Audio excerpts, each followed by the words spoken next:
najprv myslela, keď som sem išla, že to bude proste, že sa povozím nejakým autičkom, že to bude taký, že offroad, že pôjdem nejakým autom a že pôjdem iba po takej lúčke a tak. Ale teraz, keď som sa sem nechala doviezť, lebo už som na ňom prišla, ale ako som nešoférovala.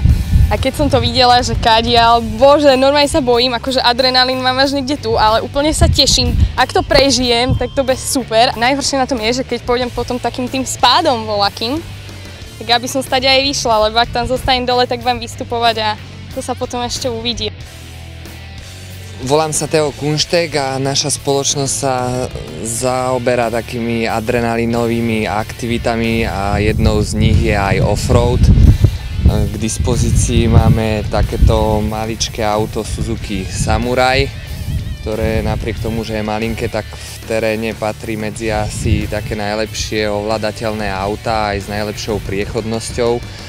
Na to, aby si to človek vyskúšal, tak si myslím, že je to ideálny štart do toho sveta offroadu. S tým autom sa naozaj dajú výsť také sklony, ktoré máte problém výsť niekedy peši. A poskytuje to celkom pekný zážitok.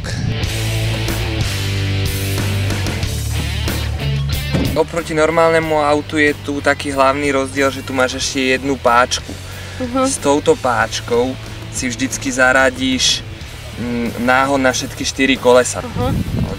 Dôležité hovorím, že vždycky byť tak, ako je tá spádnica na tom kopci, že vždycky byť kolmo, tak aby to auto nešlo zo šikma alebo snažiť sa to eliminovať, lebo ono je náchylnejšie na prekotenie sa do boku. Keď ideš rovno hore, tak tam hrozí to prekotenie menej. Čiže to je celé, no musíš byť stále pri tom pokojná, hovoriť si, ako náhle stlačíš brzdu, stojíš, nemusíš sa ničoho báť. Nemusím sa báť, že stlačím brzdu a to auto pôjde. A to sa môže stať tiež niekedy, pokiaľ je ten terén taký klský alebo blatistý veľmi, tak niekedy tá brzda nezabere hneď, no ale vtedy tiež sa netreba zlaknúť a musíš veriť, že to auto pekne zíde dole a niekde zastaví. Tak, ale teraz ten terén, čo pôjdeme, tak je určite bezpečný a pokiaľ zachováš chladnú hlavu, tak to bude OK. Môžem ísť kľudne? Hlavne kľudne musí byť.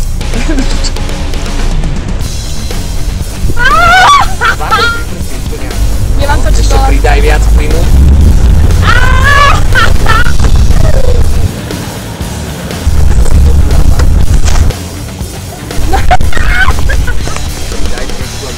Najhoršie je zastať v blate. Fakt? Pridaj.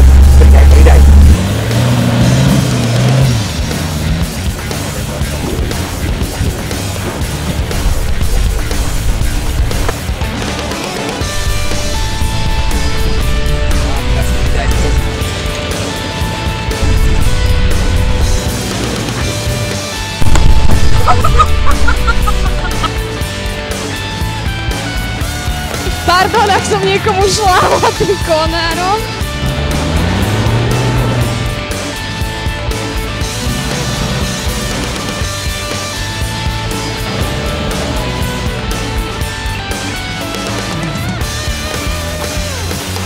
Je to super. Chcem tak aj domov.